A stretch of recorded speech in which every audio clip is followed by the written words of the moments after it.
Mesdames et messieurs, chères auditrices, chers auditeurs, c'est avec une bonne disposition que votre émission Motivation Plus est entrée chez vous cet après-midi, samedi 4 avril 2020. Encore une fois, nous sommes fidèles au rendez-vous et nous apportons pour vous les meilleurs conseils pour construire votre motivation à chercher le succès dans la vie.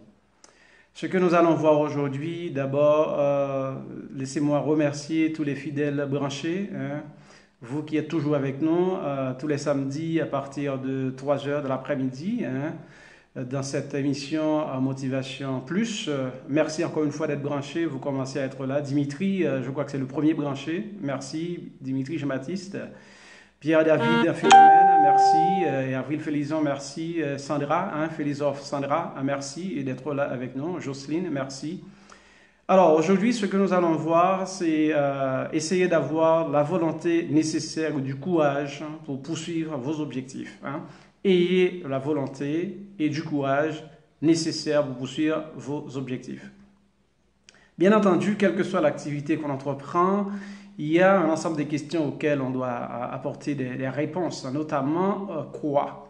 Qu'est-ce que vous voulez faire? Nous avions déjà vu la nécessité d'établir des objectifs dans la vie. Alors, qu'est-ce que vous décidez de faire? Hein? À partir de maintenant, je pense que vous devriez être en mesure de définir vos objectifs. Qu'est-ce que vous allez faire pour atteindre vos objectifs en termes d'activité économique, en termes de profession? Qu'est-ce que vous comptez faire pour améliorer votre performance financière, votre situation économique? Okay? Quelle activité avez-vous déjà identifiée jusque-là hein, qui va vous permettre hein, d'atteindre vos objectifs? Une deuxième question très importante, pas anodine du tout, c'est pourquoi, selon vous, il est important d'entreprendre cette activité-là? Qu'est-ce qui justifie que vous entrepreniez cette activité-là? Donc, c'est très important. Hein? Bertrand, merci Bertrand d'être branché. Voilà, merci. Voilà, et nos auditeurs, merci, merci. Guerrier Victoria, hein, merci. Au fur et à mesure hein, que vous arrivez, donc nous allons poursuivre avec les 3 questions fondamentales auxquelles il faut apporter des solutions. Blaise Mirland, merci d'être branché.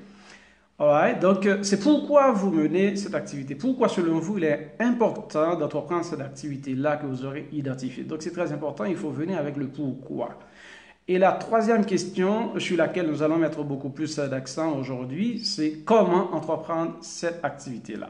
Ok, quoi, qu'est-ce que vous voulez faire, pourquoi vous voulez le faire, et maintenant, comment y arriver. Et là, c'est le plus difficile, hein, le comment ici. Nous allons essayer de voir tout au long de cette émission aujourd'hui, cette 3e édition, comment s'y prendre, hein, comment construire votre motivation, encore une fois, hein, pour arriver au but à fixer. Quelle que soit l'activité que l'on entreprend, whatever, hein, whatever a person is doing, hein, he should do it with all his mind. OK?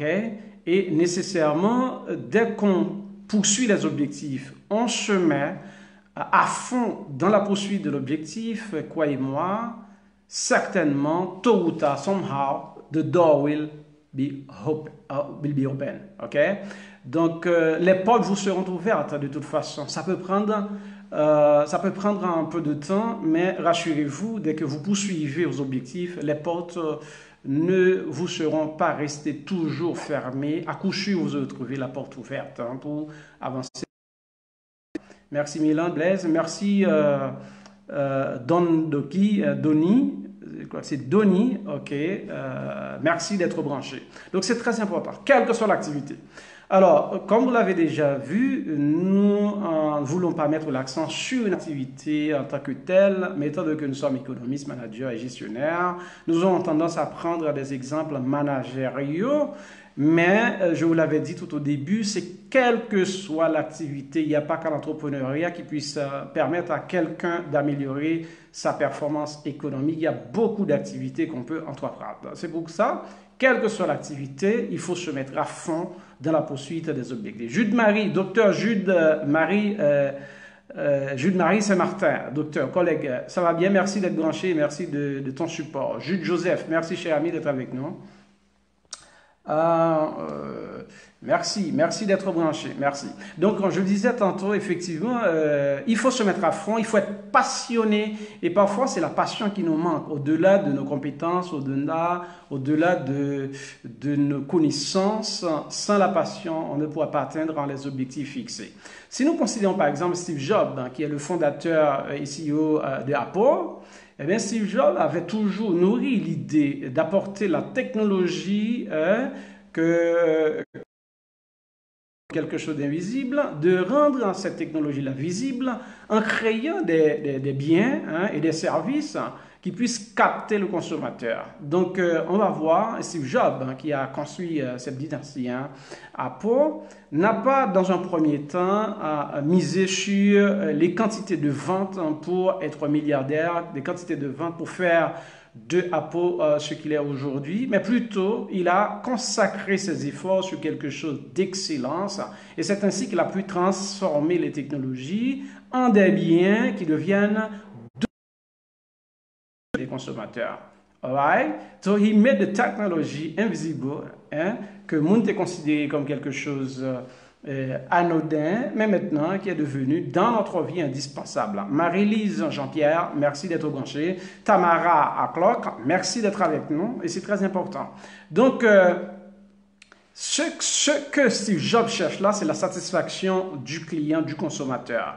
On a souvent étudié dans les cours de microéconomie que le consommateur est roi. Donc, selon le principe de la principauté du consommateur, Steve Jobs l'a bien compris dès le départ, pour comprendre que on peut devenir millionnaire, milliardaire, juste en se donnant l'objectif, de rendre le client roi. Okay, d'apporter les meilleurs services et les meilleurs biens aux clients. Et c'est comme ça, le client deviendra, on va dire, attaché à votre bien, et vos biens, vos services lui deviendront indispensables. Et de toute façon, il ne pourra plus s'en passer. Et c'est comme ça, de manière émotionnelle. Il faut savoir que les consommateurs, les clients, ils agissent comme ça. Ils cherchent à maximiser leurs intérêts, l'utilité, disons, qu'ils tirent de la consommation d'un bien. Ils cherchent à maximiser. Donc, il veut être traité en quelqu'un qui représente de la valeur aux yeux de l'entreprise, de l'entrepreneur, ou vous qui vendez un service quelconque. Nous reviendrons un peu plus loin dans les différents champs et comment on peut utiliser ces connaissances-là pour améliorer ses performances. Donc, c'est très important. Au fur et à mesure, Grande Commission, merci d'être branché. Et Tamara Aklock, encore une fois, merci d'être branché. Donc, c'est très important. De manière émotionnelle, le client, dès qu'il est déjà gâté par la consommation d'un bien, eh bien, il va l'acheter, et on verra comment il pourra même devenir agent marketeur pour l'entreprise, pour vous en tant que tel, hein, qui vendez des services et qui fournissez des biens et des services aux consommateurs. Donc, ceci est très important pour comprendre que ici, ce qui nous intéresse, c'est la passion qu'il faut avoir d'abord, le comment. N'oubliez pas, la troisième question que nous cherchons à approfondir cet après-midi, c'est le comment, hein, comment arriver à mener à point cette que vous avez déjà identifié. Donc, on a vu Steve Jobs à travers ces différents produits, que ce soit iPad, que ce soit iPod, que ce soit iPhone ou les ordinateurs. Donc, il présente au consommateur un produit apparemment considéré de qualité, de haut de gamme. Et comme ça, dans le domaine du high-tech, ben, on a vu comment Apple est devenu, on va dire, une entreprise, une compagnie incontournable dans le domaine de la technologie, de l'informatique en général. Donc, Gary et Jackie, merci d'être branchés. Merci d'être branchés. Donc, vous qui êtes professionnel aujourd'hui dans ce domaine quelconque, le comment faire. Parfois, on se dit, on n'a pas de la chance. Parfois, on se dit, on nous aime pas. Parfois, on dit qu'on nous haït. Les gens ne nous aiment pas. Mais parfois, hein, vous avez du mal à réaliser. Hein, vous n'êtes pas capable de réaliser que c'est vous, c'est nous qui en sommes le problème. C'est vous qui en êtes le problème d'abord. C'est comment? La plupart des gens, ils n'arrivent pas à satisfaire le besoin du client.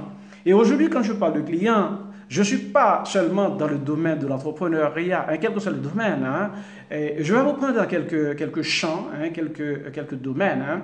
Ce qu'il y a lieu de faire dès le départ, c'est d'apporter la satisfaction au client. Que vous soyez entrepreneur, vous êtes entrepreneur, ayez pour objectif d'offrir, de présenter des biens et des services de bonne qualité aux consommateurs. Soyez fidèles dans les délais de livraison et comme ça les consommateurs seront gâtés, croyez-moi. Les études l'ont déjà révélé. Ce n'est pas une hypothèse aujourd'hui. Les clients qui ont l'habitude de consommer des biens, des services de bonne qualité et parfois même, on peut s'en passer de l'élasticité prix de la demande. Vous qui faites un peu d'économie en calculant l'élasticité prix de la demande pour savoir la sensibilité du consommateur par rapport à la demande par rapport au prix. Ben voilà, un client qui est gâté, du point de vue marketing, on l'a déjà du prix. Donc c'est très important. Si vous êtes entrepreneur, c'est le moment de gâter le client. Comment gâter le client? Lui apporter du service après-vente, lui offrir des services de bonne qualité, respecter les délais de livraison. Vous avez un restaurant, on sait qu'à midi, les plats devraient être prêts. Qu'est-ce que vous attendez? Pourquoi attendez-vous jusqu'à 1h, 13h de l'après-midi pour que les plats soient prêts? Donc voilà, entrepreneur, c'est comme ça que vous pouvez gâter vos clients. Samedi dernier,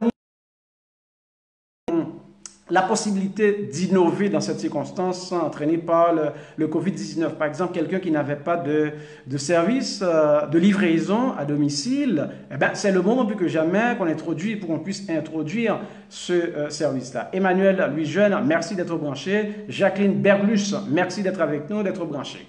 Donc, ça me fait plaisir parce qu'il y a un auditeur qui m'a écrit pour me dire il avait déjà...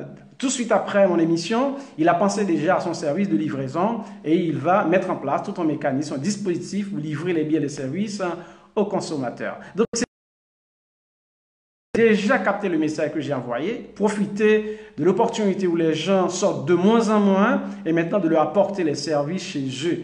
Donc, c'est très important de faire ça. Donc, je parlais d'entrepreneur. Un artiste, par exemple, comment il peut mettre ça en application? Le comment? L'artiste... il sait que son client, ce sont les fans qui viennent dans les différents concerts, dans les balles, par exemple, pour les groupes musicaux ou les artistes en général qui donnent des concerts. Mais comment profiter de ça? L'artiste, il sait qu'il doit répéter, pratiquer et répéter, de sorte que l'artiste puisse offrir, présenter des morceaux musicaux aux fans de bonne facture, de la musique très bien travaillée. L'artiste qui se respecte sur scène, lorsqu'il donne le rendez-vous, il dit que, écoute, le bal commence, je ne sais pas, à 8h, mais il est là à 8h, ce n'est pas à ce moment qu'on va checker le son, on va checker la sonorisation, ce n'est pas à ce moment en présence des fans qui viennent pour danser, pour se relaxer, pour un moment de délectation. Ce n'est pas le moment, vous qui êtes artiste, de faire le son en présence des fans. Donc vous qui êtes artiste, c'est ça. Travailler à présenter un produit de bonne facture, être à l'heure, être discipliné. C'est ça. Et là, vous allez mettre le comment. Le comment, c'est ça. Gâter les fans avec la ponctualité, voilà, et c'est comme ça que vous allez exploiter. Si vous êtes professeur, comment gâter vos étudiants, comment gâter votre auditoire? Vous préparez votre cours, vous faites de la recherche et vous respectez l'heure des cours. Très rarement, on peut comprendre que quelqu'un peut être en retard, mais un professeur ne peut pas être toujours en retard dans son cours. Comment vous allez capter le respect, je ne sais pas, comment vous allez vous faire admirer par les universités lorsque vous donnez des problèmes tout le temps, vous n'êtes pas là, de vous donner beaucoup de problèmes au décanat qui doit chercher, mais où vous êtes aux heures de cours. Donc, vous qui êtes professeur, à tous les niveaux d'enseignement, préscolaire, fondamental, secondaire, à l'université, juste là. Donc, il faut appliquer ces choses-là pour profiter de ces connaissances-là. Luc Lancia, Belande, merci d'être branché. Merci d'être avec nous. Donc, c'est très important. Vous qui êtes médecin, pourquoi des médecins ont leur cabinet qui fonctionne très bien? Cabinet, parlons plutôt de clinique. Pourquoi certains médecins ont leur clinique qui fonctionne très bien? Pourquoi certains médecins arrivent à faire leur boulot correctement et qui arrivent à tirer beaucoup de bénéfices financiers? Pourquoi d'autres n'arrivent pas à marcher?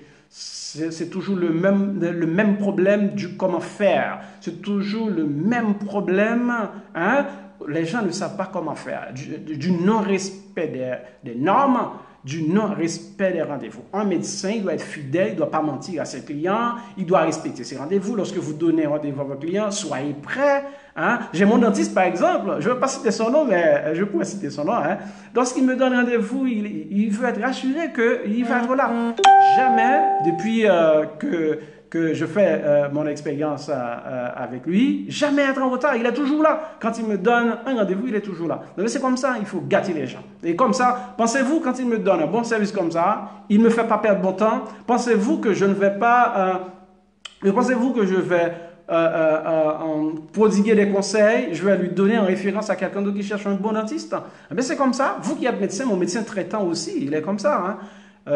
Mon médecin traitant en général. Donc il est comme ça, hein? Il respecte son rendez-vous. Et puis mon médecin traitant, lui encore, il est plus dur hein, sur ces principes-là. Hein? Vous venez, vous prenez vos rendez-vous, et celui qui vient avant, il veut se rassurer qui était là avant de faire entrer. Et bien c'est comme ça, vous allez gâter tous vos clients. Et comme ça, il sait que, écoute, j'ai un rendez-vous chez mon médecin ce matin, le rendez-vous il est à 10 heures.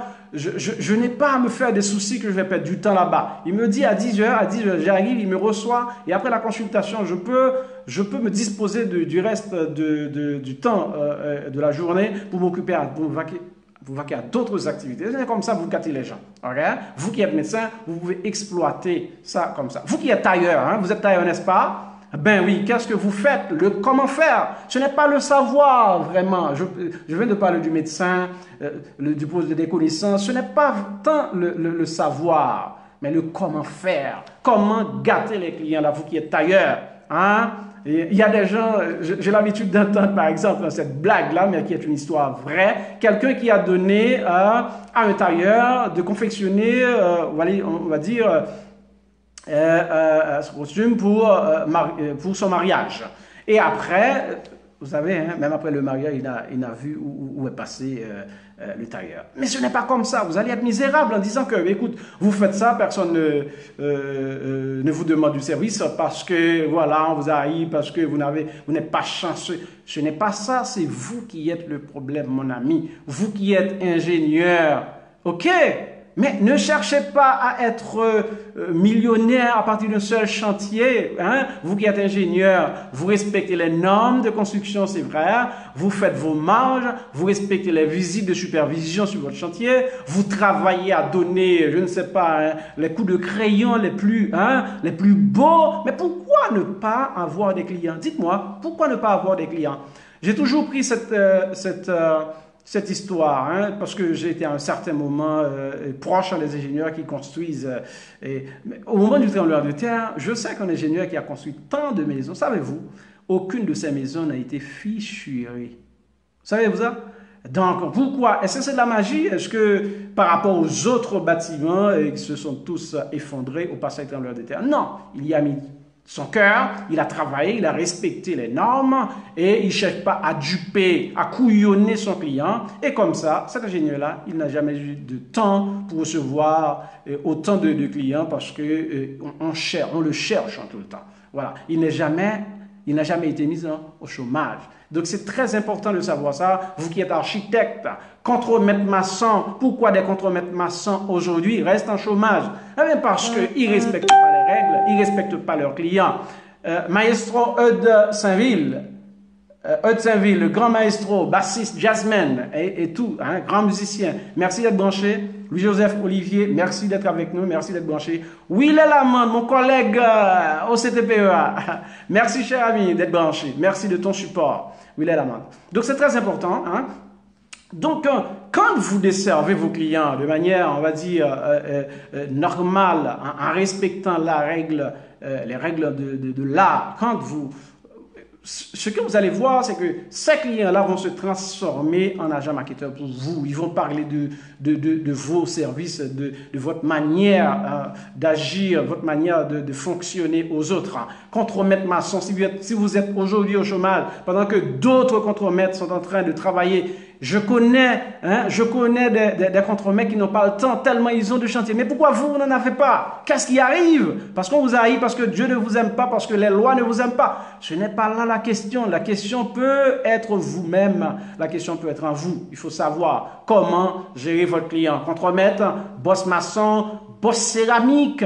Savez-vous, hein, je connais des boss céramiques, mais mon Dieu, et si quelqu'un me demande, écoute, connaissez-vous quelqu'un là qui puisse poser des céramiques très bien? Ah, ben je vais vous les faire, parce que ce sont des personnes sérieuses. Ces personnes-là n'ont pas le temps. Ils sont à gauche, ils sont à droite, ils sont partout à vendre leurs services. Et ils n'ont jamais du temps parce qu'ils offrent un meilleur service. Hein? Vous qui êtes boss céramique, vous qui êtes ferronnier, aujourd'hui en Haïti, hein, quelqu'un qui construit sa maison qui n'a pas de fer forgé, eh bien c'est comme si, voilà. Donc tout le monde cherche à les charpentes, hein? les gens qui sont des charpentiers, les menuisiers là. Je connais des gens qui font des meubles mais qui n'ont pas le temps du tout. Ils sont au Cap-Haïtien, ils sont dans le sud, ils sont partout, hein? Tellement on les appelle. Pendant que d'autres sont au chômage, pendant que d'autres n'arrivent pas à trouver du boulot. Hein? Qu'est-ce que vous faites, électricien, chauffeur professionnel, hein? Les transporteurs? Est-ce que vous respectez effectivement le service, votre client que vous avez là? Est-ce que vous le respectez en lui offrant des services de qualité? Donc, en gros, ce qu'il faut faire là, parmi l'ensemble de corps de métier, je vais citer où les gens peuvent en profiter de comment faire ici pour capter les clients. Eh bien, la leçon, c'est de faire votre boulot. Guillaume Roudi, merci d'être branché. Fedmont José Paul, mon neveu, merci. Mon filleul, merci d'être branché. Donald, en condition, merci d'être avec nous. C'est mot envers, amen. Merci d'être avec nous, merci d'être branché. Donc, il faut gâter le client. Retenez ce mot-là. Gâter le client. Comment? Pas de la magie. Pas seulement aller sur les montagnes pour faire des jeûnes pour gâter le client. C'est pas ça. Gâter le client, c'est lui offrir de meilleurs services. Si vous voulez les meilleurs services, des services de qualité, hein, être fidèle au rendez-vous, respecter votre délai de livraison, respecter votre client. Le client, il est roi. Il faut respecter le client et comme ça, vous aurez toujours du boulot à faire, quel que soit votre domaine de compétences, quel que soit le domaine dans lequel vous opérez. Donc, c'est très important le comment faire aujourd'hui. Et sachez, si vous agissez comme ça avec vos clients, il faut parler de vous partout. Vous n'aurez même pas, je ne vais pas dire que vous n'aurez pas à payer à faire des dépenses publicitaires, mais ça va vous aider à réduire vos dépenses publicitaires. Pourquoi? Parce que de bouche à oreille, vos clients vont parler de vous et c'est ça le plus important lorsque vos clients commencent à faire de la publicité pour vous de bouche à oreille. C'est très important. Un deuxième élément qu'on va voir aujourd'hui, c'est time management, hein, la gestion du temps. Comment gérer votre temps dans la vie, quel que soit le domaine, dans votre vie en général. Qu'est-ce que vous faites de vos 24 heures dans une journée? Le riche et le pauvre ont les mêmes 24 heures. La différence entre le pauvre et le riche, c'est une gestion différenciée de ces 24 heures-là. Qu'est-ce que vous faites de vos 24 heures? OK? Qu'est-ce que vous faites? Rothschild Figaro, mon ancien étudiant, merci d'être branché. Merci d'être avec nous. Donc, qu'est-ce que vous faites de ces 24 heures-là? Est-ce que vous laissez les télévisions, les chaînes de télévision occuper vos 24 heures? Comment vous gérez votre temps? Est-ce que ce sont les médias sociaux qui occupent la plupart de votre 24 heures? Qu'est-ce que vous faites? Qu'est-ce que vous faites les 24 heures dont vous disposez au cours d'une journée? Vous savez, vous, en général, l'Américain dit « time is money ». Ouais, time is money. Time is money, ok, c'est très important parce que lorsque vous avez votre temps, vous laissez quelqu'un d'autre en l'occuper, vous laissez la télévision voler votre temps, vous laissez les médias sociaux voler votre temps. Je n'ai pas parlé des médias sociaux, des gens qui vont sur les médias sociaux pour trouver des choses qui puissent les aider à atteindre leurs objectifs. Je n'ai pas parlé de ça. Et c'est ce que vous êtes en train de faire là. Parce que vous êtes en train d'utiliser un média social, qui est le Facebook, pour apprendre un peu comment construire votre motivation. Je ne parle pas de ça. Je ne parle pas des gens qui font de la recherche à partir de l'Internet, qui font de bonnes choses à partir des médias. Je ne parle pas de ça. Je parle plutôt des gens qui s'amusent à passer de média social à média social, à trouver du zin et qui ne vont... Des gens qui ne vont rien tirer de ces zins-là. Voilà, je parle de ça. Comment occupez-vous de votre temps? Comment gérez-vous votre temps? Ok? Savez-vous, si vous laissez la télévision, c'est comme de l'argent, je viens de le dire. Prendre votre temps, quelqu'un d'autre s'occuper de votre temps, c'est comme si quelqu'un avait accès à votre compte bancaire. Et il y a été, et il a volé votre argent. C'est exactement ce qui se fait. Lorsque quelqu'un prend votre temps, Vous n'utilisez pas votre temps pour poursuivre des objectifs, pour atteindre des objectifs, proprement dit. Donc c'est comme ça, donc c'est très important. Il faut bien gérer votre temps, ne pas renvoyer à demain ce que vous avez à faire aujourd'hui. Today is the right day to start doing what you have to do. Today, not tomorrow, maybe yesterday. Okay? Maybe yesterday, but today. Never tomorrow, but today. Ok? C'est aujourd'hui qu'il faut décider. Vous devez prendre à main la gestion du temps, de votre temps. Ok? Prendre ça en main. Donc c'est très important. Ne laissez pas quelqu'un d'autre. Et je vais vous donner quelques trucs pour gérer votre temps. Parce qu'il faut savoir que si quelqu'un n'arrive pas à se discipliner pour gérer son temps, il lui sera très difficile de gérer sa vie. Je vous le répète. Quelqu'un qui n'arrive pas à faire une gestion rationnelle de son temps, il aura toujours du mal à gérer sa vie, à réussir sa vie, à atteindre des objectifs de la vie. Il faut savoir comment gérer son temps. En utilisant son temps, qu'est-ce qu'on est en train d'atteindre? Est-ce qu'on est dans la poursuite de l'objectif qu'on s'est fixé? Tantôt, on en parlait. Et c'est très important. Ce que je vais vous aider à faire aujourd'hui, un premier truc à faire aujourd'hui pour la une bonne gestion rationnelle du temps, essayez de prendre un morceau de papier ou dans votre note de téléphone, écrivez 5 activités qui vous paraissent les plus importantes à faire dans une journée, dans une semaine ou dans un mois. D'accord? 5 activités. Ok, vous écrivez ces 5 activités quelque part dans un papier ou dans votre note de téléphone et après, essayez de les arranger par ordre d'importance, par ordre de priorité. Ces 5 activités-là qui vous paraissent indispensables, incontournables pour vous aider à atteindre vos objectifs, l'objectif dont vous êtes fixé. Voilà. Donc, essayez de les écrire. Et une fois que vous les aurez écrites, ces 5 activités-là, vous allez essayer de les exécuter. Les 5 activités. OK? Vous les classez par ordre d'importance. Si vous devriez faire une seule activité, laquelle vous devriez faire, c'est cette activité-là. C'est l'activité numéro 1.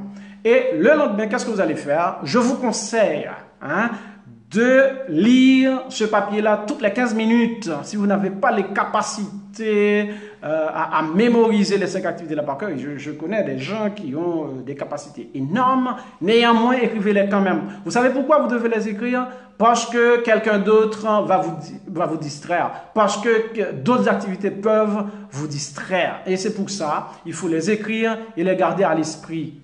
Les garder sous les yeux au jour le jour.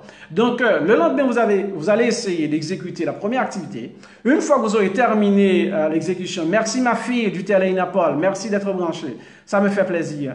Ça me fait plaisir. Voilà, d'être branché. Merci. Merci Ulrich Junior. Merci d'être branché, merci d'être avec nous, merci. Merci Rothschild Figaro, Rothschild.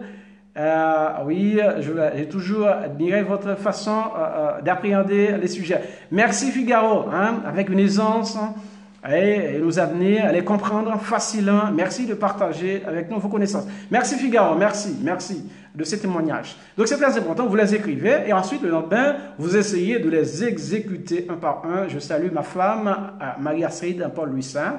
Au passage, ma fille Duté Aléna Paul, mes 2 filles, Lixna Féni Paul, qui sont branchées avec moi. Et une fois que vous aurez exécuté la première activité, vous passez à la deuxième activité sans embâche.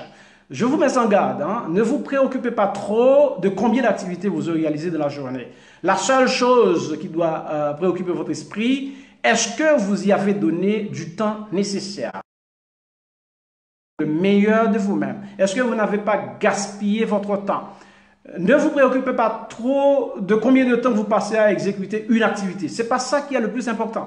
Ne vous préoccupez pas trop de combien de temps vous allez prendre pour passer à l'activité suivante. Ce n'est pas ça le plus important. Le plus important, c'est que vous aurez utilisé votre temps dans l'exécution de la première activité, de la deuxième activité, ainsi de suite. Et si la journée, vous aurez exécuté 2 activités, pas de problème. Ne soyez pas intimidés, ne soyez pas stressés parce que vous avez passé une journée à n'exécuter qu'une activité. Le plus important, est-ce que vous avez passé effectivement toute la journée en exécutant une seule activité? C'est très important. Je peux prendre un exemple. Pensez-vous quelqu'un qui veut devenir très bon on va dire, un intellectuel de belle eau, disons, ben, qu'est-ce qu'il va faire? On sait que d'avance, il faut lire beaucoup. Ben, si au cours de la journée, il disait que bon, je vais jouer un peu de la musique, puis je vais faire quelque chose, je vais faire la lecture. Si par hasard, il s'est laissé entraîner dans une lecture qui lui a pris toute la journée, pensez-vous que c'est du temps gaspillé? Du tout pas. Et c'est pour ça que je vous ai mis en garde. Hein, ne vous préoccupez pas trop du temps que vous aurez passé à exécuter une activité. Ce n'est pas ça le plus important. Préoccupez-vous de préférence de est-ce que vous avez utilisé votre temps dans une activité quelconque? C'est ça le plus important. D'accord? Donc, c'est ce qu'il faut faire. Donc, et ensuite, au fur et à mesure que vous allez développer cette habitude d'écrire quelque chose qui est placé sous vos yeux, qui va vous acculer à chaque 15 minutes, vous ne devrez pas vous en passer. Et comme ça, vous allez créer une habitude. Ok, chez vous, et comme ça deviendra carrément tout naturel à exécuter les activités que vous aurez déjà identifiées et écrites dans un document. Donc, comment le faire? Parce qu'il y a beaucoup de choses qui nous distraient, beaucoup de choses qui nous apportent de la distraction. Comment le faire? Eh bien, je vous donne les trucs suivants. Même si j'ai des collègues professionnels qui ne sont pas d'accord avec moi, mais ça apporte du résultat. Et selon les résultats de mes recherches, d'autres auteurs aussi pensent de la même manière. Comment utiliser sciemment votre temps pour ne pas être distrait par d'autres activités? Ok, isolez-vous dans un endroit personnel. Ça peut être dans votre chambre. Okay? L'intimité ici, la plus élevée, j'imagine, si vous habitez seul dans votre chambre, eh bien, fermez votre chambre. Rentrez dans votre chambre, isolez-vous. Okay? C'est la première chose. Pour ne pas vous laisser quelqu'un qui passe, un oiseau qui chante, vous allez admirer, quelqu'un qui vous appelle, des choses comme ça, isolez-vous dans une chambre. Parce que vous allez vous consacrer à faire quelque chose. Ensuite, qu'est-ce que vous allez faire? Vous allez éteindre vos appareils, votre téléphone. Bon, dépendamment, je sais bien, si vous êtes à un niveau très élevé, vous pouvez avoir le souci de recevoir des appels, un WhatsApp parce que vous êtes à un niveau et vous êtes en train de gérer des choses à flux tendu. Je peux comprendre, c'est difficile. Mais disciplinez-vous on va dire, en verrouillant cette option-là, cette fonction qu'il y a dans votre téléphone. À chaque message, il y a un son. Mettez ça sous silence. Vous ne devez pas ouvrir votre téléphone chaque 15 minutes. Non mais écoute, il n'y a pas le feu. Arrangez-vous, disciplinez-vous. Dites-vous que chaque 30 minutes, je vais consulter mon téléphone pour voir s'il y a un message vraiment important, sinon je ferme. Identifiez 4 ou 5 numéros les plus indispensables. Ça peut être votre boss, ça peut être un client, ça peut être un fournisseur très important pour vous. Vous ne pouvez pas rater son message. Vous identifiez ces numéros-là. Vous avez votre WhatsApp, vous êtes en train de faire quelque chose. Toutes les 30 minutes, vous consultez votre WhatsApp. Est-ce qu'il y a un de ces 5 numéros les plus importants qui envoie un message? Vous les consultez. Sinon, même si vous voyez votre téléphone est bourré de messages, vous mettez ça de côté, vous ne consultez pas. Après avoir consommé le temps imparti pour cette activité-là, à ce moment, vous allez consulter votre téléphone. Ok? Commencez par exécuter les activités. N'essayez pas de vous laisser distraire par les personnes.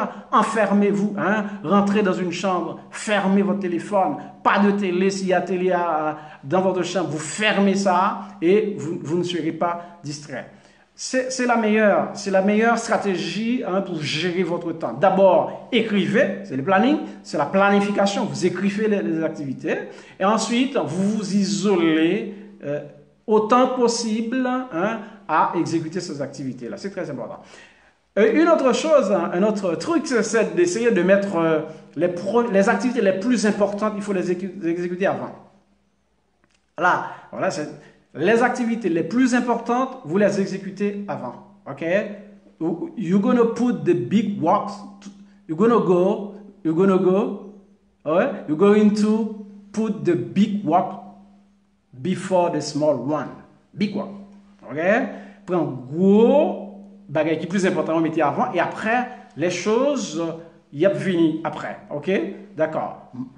You're going to form most important to least important in your life, whatever you're doing. Alright? Do it. Et le succès d'une personne va se concrétiser à partir du moment où elle commence à développer des habitudes envers le succès. C'est très important.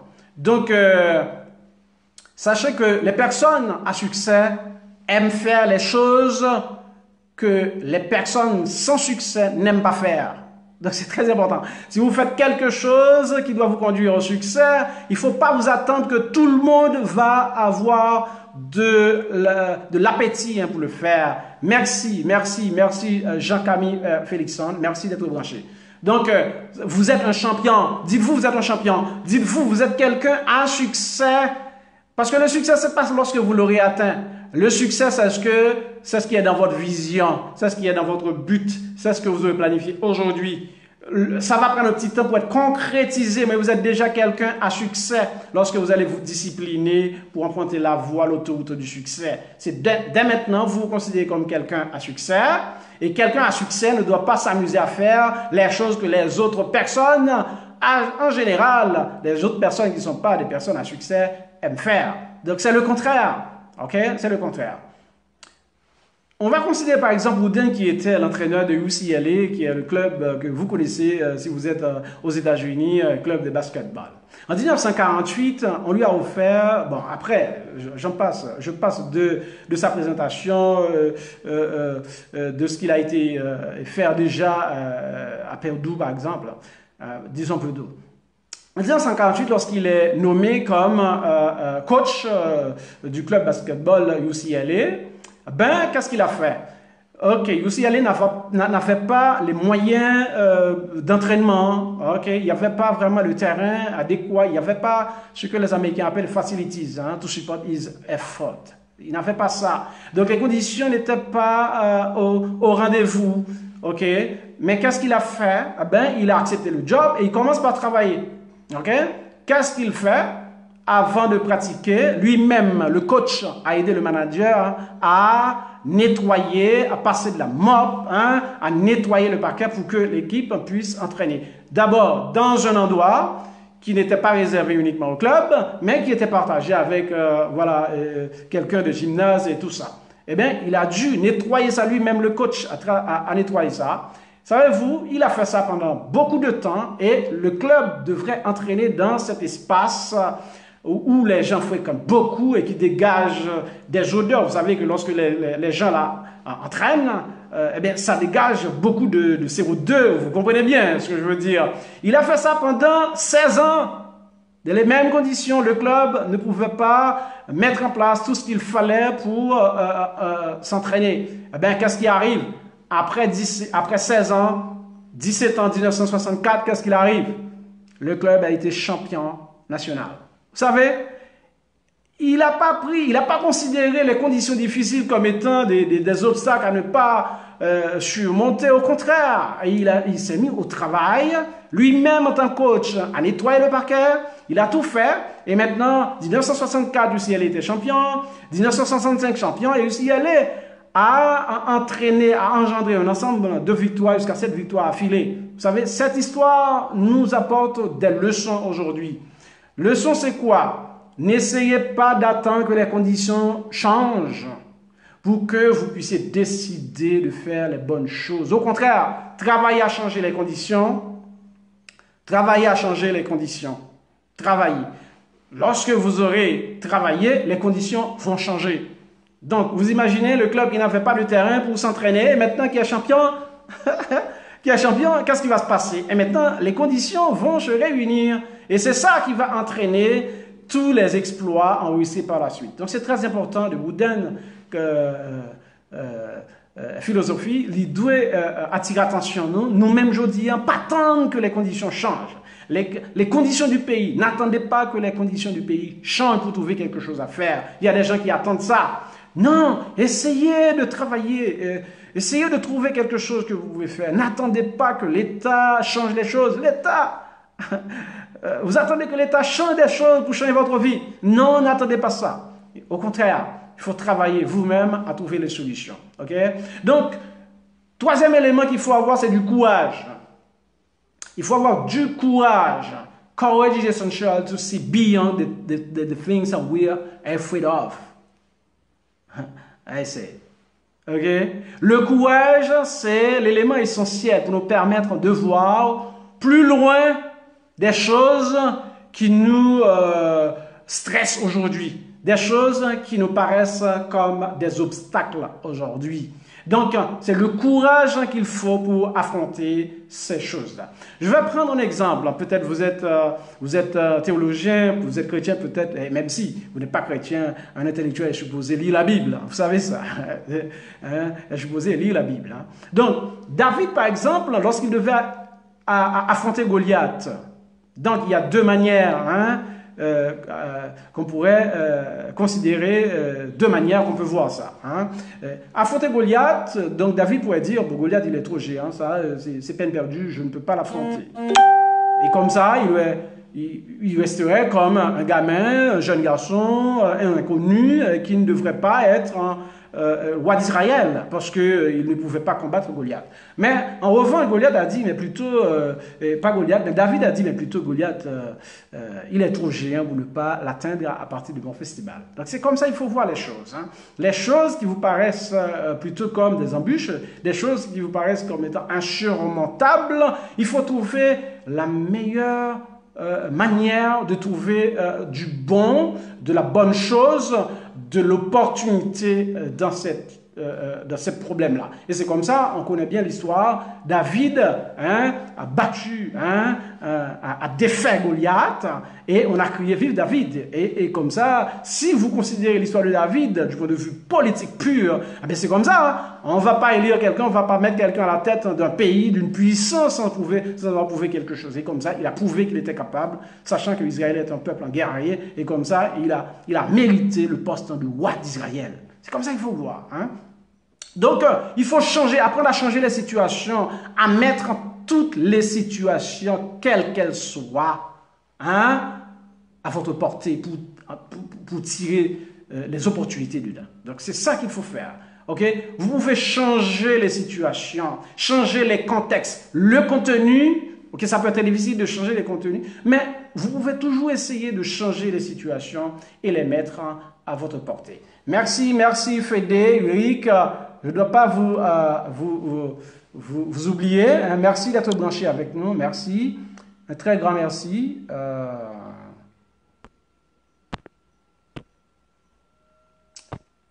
Qu'est-ce qui arrive? Oui, l'Éternel est en train de jouer avec nous. C'est pas ce qui arrive. C'est pas ce qui arrive. L'Éternel est en train de jouer avec nous, excusez-nous. Noldo de Jésus, merci d'être avec nous, merci. Jean-Camille Félixon, merci encore une fois d'être branché. Donc c'est très important de mettre les choses à votre côté. Mais comment le faire? Je vais vous dire, il faut avoir une attitude positive. Ok? J'avais effleuré cette question la semaine dernière, mais je reviens là-dessus. Ok? Quand une personne écoute sa voix négative, il est prêt aussi à accepter la voix négative de quelqu'un d'autre. Donc, il faut avoir l'attitude de cultiver, d'avoir une attitude positive, quelle que soit la situation qui se présente à vous. Ok? Donc, quand vous avez des modes de pensée négatifs, vous allez attirer la négativité sur votre parcours. Il faut commencer à avoir cette attitude, commencer par garder une attitude positive. You know, that's very important. If you let somebody s'aimer, les mauvaises herbes dans votre esprit, ça va façonner votre subconscient. Votre subconscient, il est plus intelligent que votre conscient.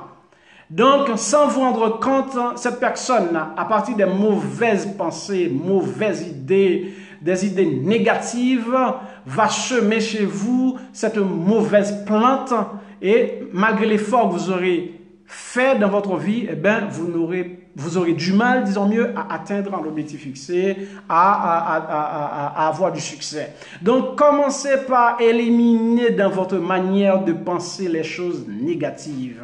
Commencez par reconnaître la voix négative.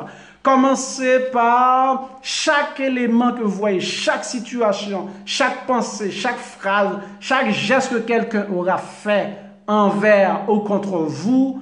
Commencez par apprécier l'aspect positif de cet acte-là. Je sais que c'est très difficile, je sais que c'est pas facile parce que dans le cœur de chacun de nous, nous avons les deux courants. Nous avons deux conseillers qui nous sont toujours indispensables, qui sont liés avec nous. Ces deux conseillers-là sont là, ok? Indissociables de nous, ces deux conseillers. Ils sont vraiment indissociables. La pensée positive, la pensée négative.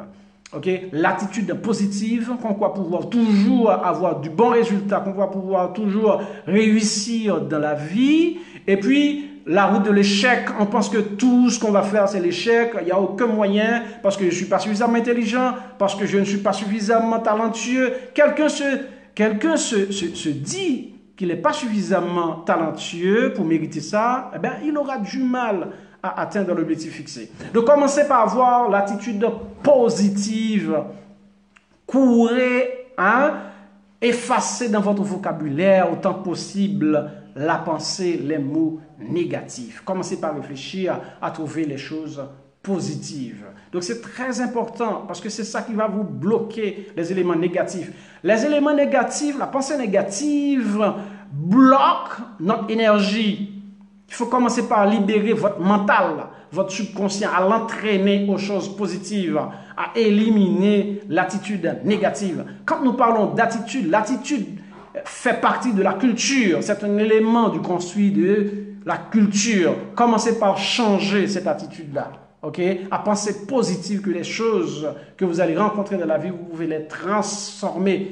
Ayez confiance en vous. Ayez la foi en vous, que vous pourrez changer ces éléments-là en de meilleures opportunités. Ok? Je vais vous raconter l'histoire de fermier. De fermier. Le fermier, il avait un seul cheval. Un seul cheval, c'était tout ce qu'il avait pour son bien. Vous savez, un bon matin, le cheval a pris la fuite. Le fermier. Les voisins disent, oh pauvre diable, voisin, vous n'en avez qu'un cheval et maintenant il a pris la fuite. Vous devez être très triste, disons. Vous savez la réponse du fermier? José François, merci d'être branché. Merci José François. Merci d'être branché. Merci. Vous savez l'attitude du fermier? Il a répondu à ses voisins, merci, mais allons voir. Il ne s'est pas mis à se lamenter. Il a dit, ok, allons voir. Quelque temps après, vous savez ce qui est arrivé? Le cheval qui avait pris la fuite est retourné dans le pâturage avec quoi selon vous? Avec 30 autres chevaux. Okay? Pendant que le cheval qui a été vagabondé dans d'autres pâturages, je ne sais pas, dans les savanes, et le cheval est revenu au pâturage avec 30 autres chevaux. La sagesse du fermier qui ne se lamentait pas, qui ne se disait pas être malheureux, qui n'avait pas de chance, ce seul cheval qu'il a eu a pris la fuite. Il n'a pas dit ça. Il n'a pas gardé cette attitude, cette mauvaise attitude, cette attitude négative. Il n'a pas gardé. Au contraire, il a dit, allons voir, attendons voir. Et quelques temps plus tard, ça lui a ramené d'autres chevaux. Et maintenant, qu'en dites-vous? Il est devenu plus grand nègre, on veut dire, plus riche avec 30 autres chevaux. C'est très important. Vous savez, ce même fermier, ce qui lui est arrivé un jour, il avait son fils unique. Et pendant que son fils unique était en train de dompter l'un de ses chevaux, vous voyez ce qui s'est passé? Il est tombé par terre, il a perdu les deux bras. Les deux bras perdus, les voisins reviennent en lui présentant leur sympathie, en disant, pauvre diable, nous vous présentons nos sympathies et vous devez être très triste parce que vous n'avez qu'un seul fils, vous n'avez qu'un seul fils, et voici ce qui lui est arrivé, il a perdu les deux bras. Bon, à sa place, d'aucuns se mettra à se lamenter, mais oui, vraiment, oui, petite, vous voyez ça, oui, voici, vous voyez ça, oui, la vie me finit, cette tête sec, c'est ce que nous pourrions dire à sa place, ce fermier-là. Mais au contraire, il n'a pas agi ainsi. Il a dit non, mais attendons voir, merci, mais attendons voir. C'est ce qui s'est passé. Un bon jour, une année quelconque, le pays est entré en guerre avec d'autres nations, une nation étrangère. Et à ce moment-là, qu'est-ce qui arrive? Le gouvernement a drafté tous les jeunes du l'âge du fils unique pour aller en guerre. Vous savez, tous les jeunes de son âge étaient partis en guerre et tous ont péri. Tous ont péri en guerre. Merci David Daybreak. Tous ont péri en guerre. Aucun jeune n'est retourné. Et les voisins disent, mais vous savez pourquoi que le fils unique n'a pas été drafté? Parce qu'il n'a pas d'aide de bras. Il ne pouvait pas être un guerrier. Et comme ça, il n'a pas été drafté. Il ne faisait pas partie de l'armée. Et tous les jeunes de son âge ont péri dans la guerre. Le seul survécu, c'était le fils unique qui avait perdu les deux bras. Et à ce moment-là, les voisins reviennent encore une fois. Oh, félicitations! Oh, voilà. Et le fermier encore, de répondre, a dit, allons voir. Donc, qu'est-ce que nous devons comprendre et retenir de cette histoire du fermier? C'est encore l'attitude positive qu'il faut garder. Toujours chercher comment tirer le maximum de profit, le maximum d'intérêt, on dit de valeur, d'opportunité dans tout ce qui nous arrive de la vie. C'est le comportement, ok? When you go, I said, from big rocks into small ones. Ça, ce sont les éléments basiques si vous voulez devenir quelqu'un à succès. Merci encore une fois, Jacqueline Berluche, d'être avec nous, de suivre avec nous. L'attitude positive dans tout ce que vous allez faire, c'est ce qu'il faut avoir. Ok? C'est ça le plus important, l'attitude positive. Ne pas écouter, ne plus entendre la voix négative qui nous parle. Nous avons les capacités, nous avons le talent nécessaire. Quelqu'un nous le dit, plus d'un nous le disent, mais la voix négative nous bloque. La voix négative nous dit tout le temps, nous ne sommes pas suffisamment intelligents parce que personne ne nous connaît, nous ne venons pas d'une famille de renom et qui nous connaît. Voilà, par-ci, par-ça. On nous montre tous les problèmes pour ne pas réussir. C'est la voix négative. En revanche, je vous le dis, la voix positive va vous montrer tous les moyens sont bons, sont à votre portée pour réussir dans la vie. Donc, ça, c'est le plus important aujourd'hui si vous voulez emprunter la voie du succès pour atteindre les objectifs que vous allez vous fixer. C'est ça, l'attitude positive, ce que vous allez faire. Donc, l'attitude positive, je dois vous le dire, elle est plus importante que notre éducation. Combien de gens qui sont très bien éduqués, avec des diplômes, qui ont beaucoup de connaissances, mais qui n'arrivent pas à s'en sortir, qui mènent une vie par-ci, par qui n'arrivent pas à, je ne sais pas, à réussir, à planifier leur vie. Pas parce que forcément il leur manque de connaissances, parce qu'ils ont une attitude négative. Donc l'attitude positive est plus importante que notre passé. Haïti, par exemple, quand nous parlons d'Haïti, nous parlons d'Haïtiens. Nous avons un passé historique très beau, bourré d'exemples qui nous permettraient d'atteindre nos objectifs de développement. Mais notre attitude, l'attitude que nous avons mise à construire tout au long de notre vie de peuple, nous a bloqués. Donc notre histoire ne peut pas toute seule développer notre économie. Si nous continuons à garder, cultiver, construire, entretenir cette attitude négative. Je reviendrai avec vous sur d'autres éléments culturels parlant d'attitude à une autre émission, les 9 variables culturelles que j'ai étudiées moi-même par rapport à la culture haïtienne. Un jour, dans cette émission, je verrai avec ça. Donc, l'attitude positive est plus importante que notre passé, que notre éducation, que l'argent que nous avons.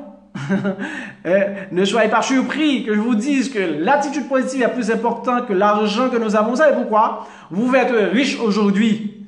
Et puis demain, si vous n'avez pas l'attitude positive, vous devez devenir pauvre. Donc, ce n'est pas l'argent seulement qui compte, c'est votre attitude positive qu'il faut avoir. Les gens qui ont qui ont des attitudes négatives, on leur donne des millions maintenant, je vous garantis, dans quelques années, ils gaspillent ces millions et ils redeviennent pauvres. C'est l'attitude positive qu'il faut avoir. Donc, l'attitude positive est plus importante, chers amis, que l'argent. Jean-René, merci d'être avec nous, merci d'être branché.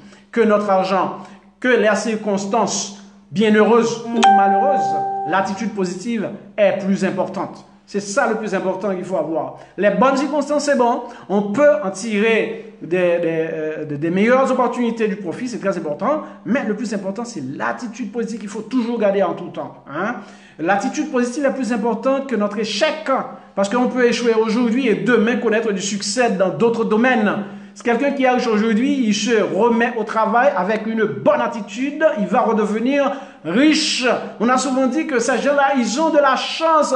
Mais non, ce n'est pas de la chance qu'ils ont. Ce sont des gens qui se mettent au travail et qui gardent l'attitude positive, qui ont toujours des opportunités, qui trouvent toujours des opportunités, des choses à faire. On va dire, mais ces gens-là, Dieu les a construits à partir de son propre main.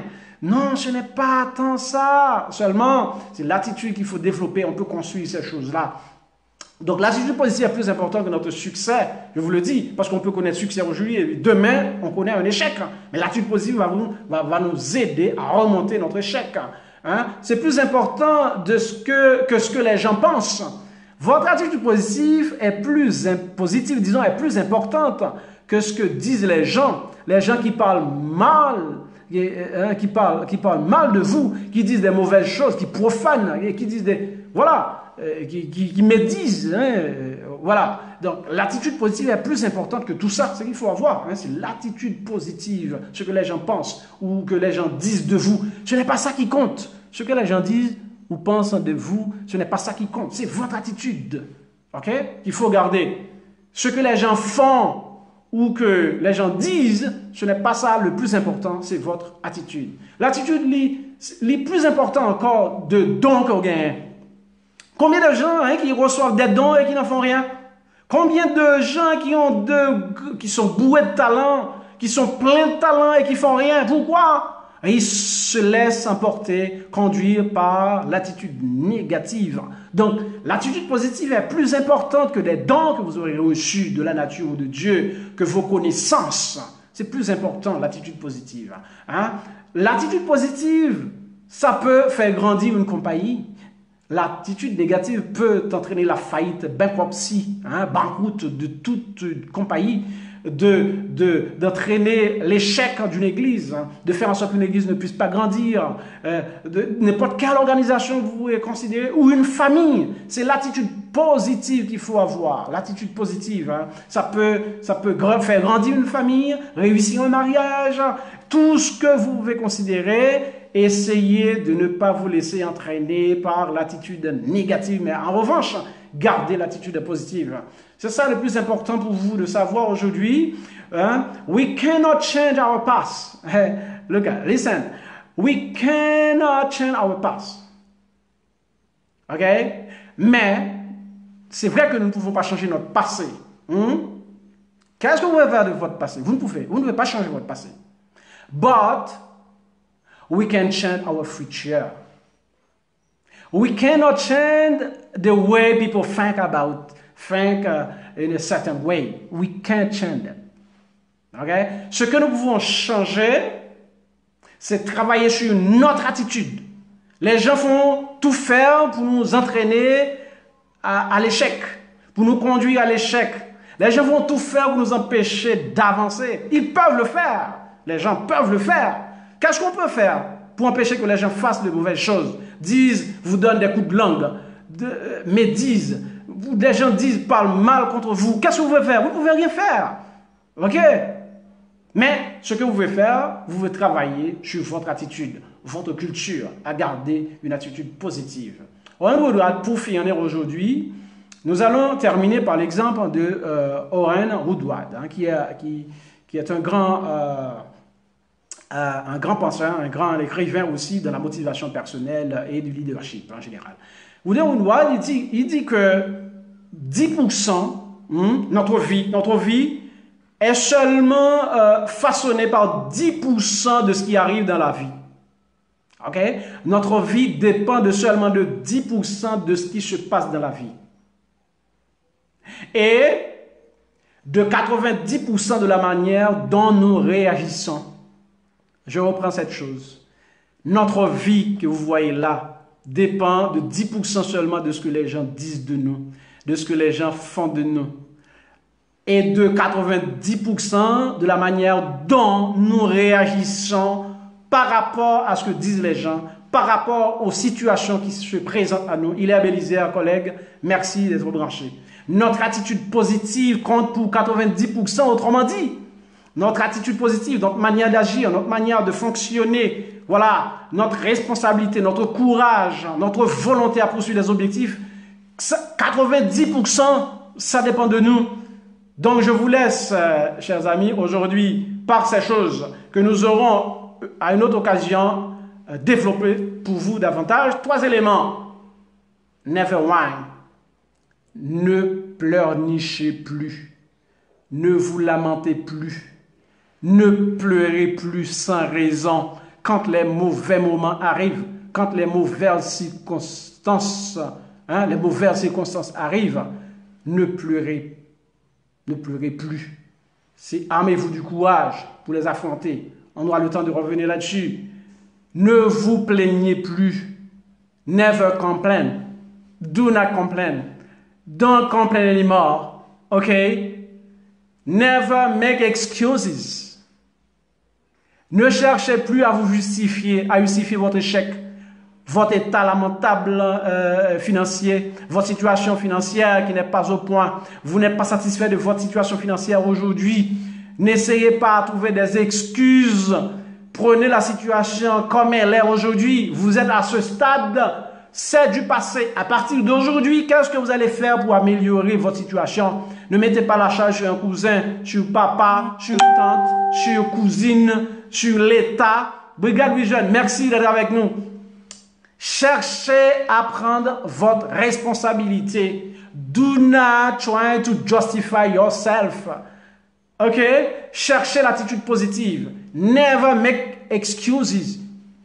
Je reviendrai là-dessus parce que quand vous présentez des excuses pour une mauvaise performance, pour des choses que vous n'arrivez pas à faire, vous allez pointer du doigt les autres, mais sans d'abord analyser votre responsabilité dans votre état, votre capacité financière, votre performance financière. Merci,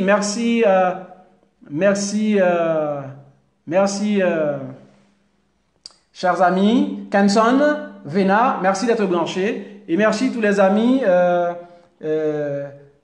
qui ont été avec nous. Merci à vous. Je vais remercier Dimitri, Jean-Baptiste. Je vais remercier aussi Pierre-David Philémon, Avril, Alizor, Sandra, Guerrier, Victoria, merci d'être avec nous. Blaise Mirland qui a été avec nous, je vous remercie de tout cœur. Dondondi, Donny, Bersondi, je crois. Merci, chers amis. Docteur Saint-Marie, Jules-Marie Saint-Martin, merci collègue d'être avec nous. Jules Joseph, merci cher ami d'être avec nous. Marie-Lise Jean-Pierre, merci d'être avec nous. Tamara Aklock, merci. Bon, je ne peux pas citer tout, voilà, il ne faut pas tout citer. Grande Commission, merci d'être avec nous. Guerrier Jackie, un grand merci. Emmanuel Eugène, merci d'avoir été avec nous. Jacqueline Berlus, un grand merci. Moreau Junior, collègue, cher ami, merci d'être avec nous. Merci, j'apprécie. Jacqueline Berlus, j'espère que vous avez partagé le live. Partagez. Si vous l'avez fait, vous ne l'avez pas encore fait, je vous encourage à le faire. Merci, il faut partager aux autres. Gustave Joseph, merci. Jocelyne Adonis, bravo encore une fois, fidèle auditrice. Merci d'être avec nous encore une fois. Lucnia Berland, Maestro Saint-Ville, merci d'être branché. Louis-Joseph Olivier, merci. Willet Lamande, mon collègue, merci cher ami, Willet Lamande, merci, très bien, merci de l'encouragement. Guillaume Woody, oh merci ses amis d'être avec nous. Faites mon Paul, merci encore une fois d'être branché. Donald Accordillon, je vous dis un grand merci. Moi, Eva Admin, un grand merci. Rochelle Figaro, merci beaucoup. Ulrich Junior, noble, merci cher ami. Figaro, merci de tes commentaires. J'apprécie.